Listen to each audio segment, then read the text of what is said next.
Olá, meus amigos. Quinta-feira, dia 4 de janeiro de 2018. Estou aqui com a Folha de São Paulo.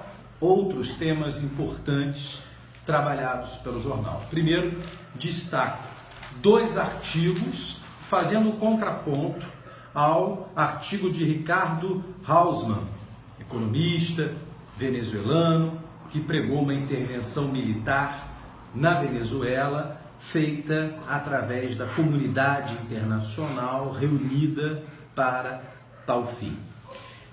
Matias Spector, na página A2, trazendo bons argumentos para se colocar contra a possível intervenção militar, e na página sobre Mundo, uma opinião de Javier Cascorrelha.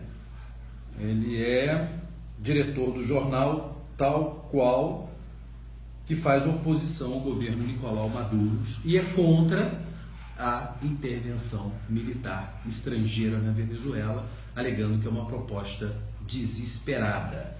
Vale a pena analisar os 2 artigos que fazem um contraponto contra as ideias que nós mencionamos na matéria de ontem na Folha de São Paulo. E nessa página A8 tem a posição do governo brasileiro, que descarta a ideia de ação militar. Mostra uma preocupação com o país vizinho, mas também não concorda. Com certeza, né? Uma ideia polêmica, né? Uma ideia que, inclusive, sem a necessidade de aprovação da ONU, que a gente achou interessante, a postura que ele fez para solicitar essa intervenção, mas realmente não esperávamos outra coisa do que repercussão contrária, né?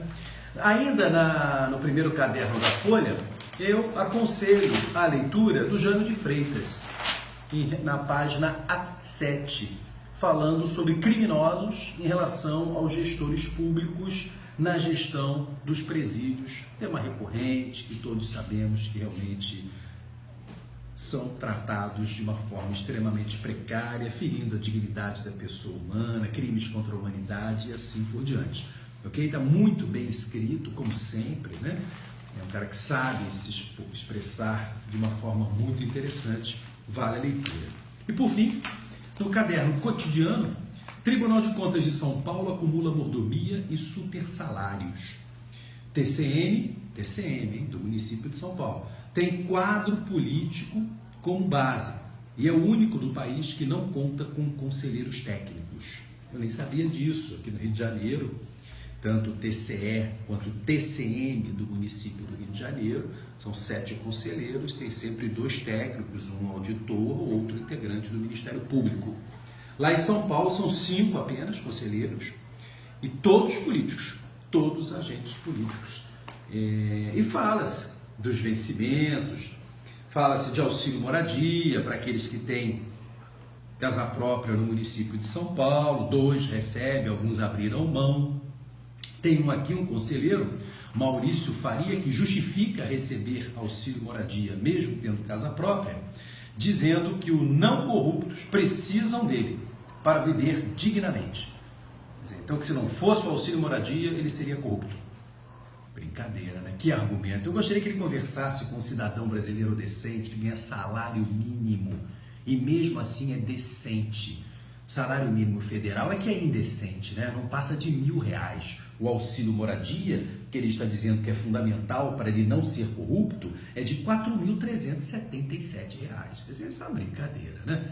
É uma coisa inaceitável. Ainda mais com essa desculpa, né? O conselheiro diz que auxílio é vital para a não corrupção. Oh, pelo amor de Deus, então vai fazer outra coisa, pô. Se você acha que está ganhando mal, R$33.000 é o vencimento que ele tem que ter mais 4.000 para não ser corrupto. Olha, sinceramente, que argumento pobre, né? Que argumento pobre. Mas, enfim, cada um se justifica da forma que pode para tentar, né, legalizar aquilo que não é moral.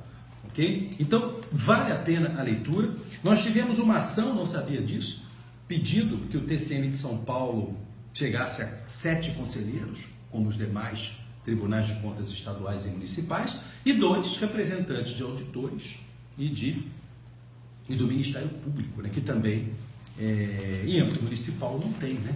Nem no Rio de Janeiro, nem em São Paulo. O Supremo Tribunal Federal está negando esse aumento, entendendo que pode continuar com 5 conselheiros. 8 já votaram pela negativa da ação impetrada aí pela Associação Nacional de Auditores do Tribunal de Contas. Ok? Então, para fechar, lembro que só 2 municípios no Brasil têm Tribunal de Contas municipal, né? Rio e São Paulo, porque criaram antes da Constituição de 88. O artigo 31, parágrafo 4º da Constituição proíbe que municípios criem seus tribunais de contas.